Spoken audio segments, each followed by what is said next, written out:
कर्नाटक चुनाव के लिए कांग्रेस की तीसरी लिस्ट जो है वो जारी हुई है, जैसे कि निहाल भी बता रहे थे। और यहां पर सिद्धारमैया को कोलार से नहीं मिला है टिकट। बीजेपी छोड़ कांग्रेस में शामिल हुए लक्ष्मण सावदी को अथनी से यहां पर टिकट दे दिया गया है। निहाल, यहां पर सिद्धारमैया कोलार से टिकट चाह रहे थे, उनको नहीं दिया गया, इसका क्या कुछ असर पड़ सकता है? और दूसरा ये भी कि जगदीश शेट्टार की नाराजगी से उम्मीदें कांग्रेस भी यहां पर लगा रही है क्या?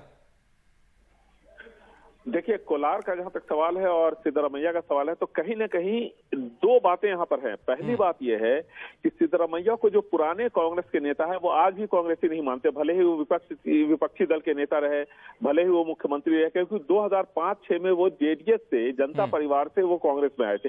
काफी विरोध हुआ था जब उनको विरोधी दल का विपक्षी दल का नेता, कांग्रेस पार्टी का नेता चुना गया था। जब मुख्यमंत्री बनाया गया था तो भी विरोध हुआ था। तो अब सिद्धारमैया को लेकर आज भी विरोध कम नहीं है।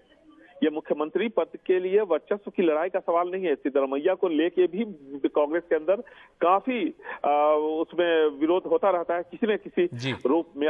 शायद कहीं ना कहीं हो सकता है कांग्रेस को भी लगता हो कि सिद्धारमैया उनके लिए परेशानी ज्यादा खड़े कर रहे। नहीं तो सिद्धारमैया का जो कद है उसमें अगर वो 2 सीट से लड़ना चाह रहे थे तो पिछली बार कांग्रेस ने उनको मौका दिया था, 2 सीटों से वो लड़े थे, एक से हारे और एक से जीते।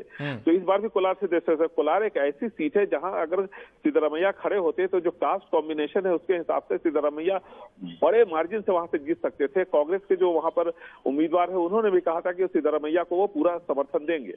तो सिद्धारमैया को वरुणा में भेजा गया है। वरुणा में एक चीज का ध्यान रखना चाहिए कि वरुणा एक ऐसी सीट है जहां पर 52,000 के आसपास लिंगायत वोट है और वहां से बीजेपी ने एक लिंगायत कैंडिडेट को खड़ा कर दिया है। ये अलग बात है कि शेड्यूल कास्ट, शेड्यूल ट्राइब और उसके बाद कुर्बा, जिसके कि लिंगायतों के जिसके कि नेता हैं सिद्धारमैया, उनका वोट, फिर मुस्लिम वोट, ये सब बहुत ज्यादा है, चौगुना है लिंगायतों से। लेकिन एक चुनौती तो हो गई। और 2008 से सिद्धारमैया वरुणा से सिद्धारमैया 2 बार और 1 बार उनका बेटा जीतता रहा है। लेकिन आप देखिएगा बीजेपी और कांग्रेस के बीच जीत का जो मार्जिन रहा है वरुणा में वो 20,000 वोटों के आसपास ही रहा है। तो ऐसे में इस बार कड़ी चुनौती मिलेगी सिद्धारमैया को। और जबकि उनको मुख्यमंत्री पद का दावेदार माना जा रहा है, वो कह भी चुके हैं कि इसके बाद वो चुनाव नहीं लड़ेंगे। तो ऐसी सूरत में सिद्धारमैया के लिए कांग्रेस की जो सोच है वो भी कहीं ना कहीं साफ तौर पर झलकती है।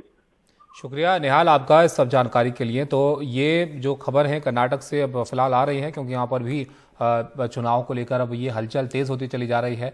और यहाँ पर कर्नाटक चुनाव में कांग्रेस की तरफ से तीसरी लिस्ट जारी कर दी गई है, जिसमें सिद्धारमैया जो कि कोलार से टिकट चाह रहे थे, उनको कोलार से टिकट यहाँ पर नहीं दिया गया है।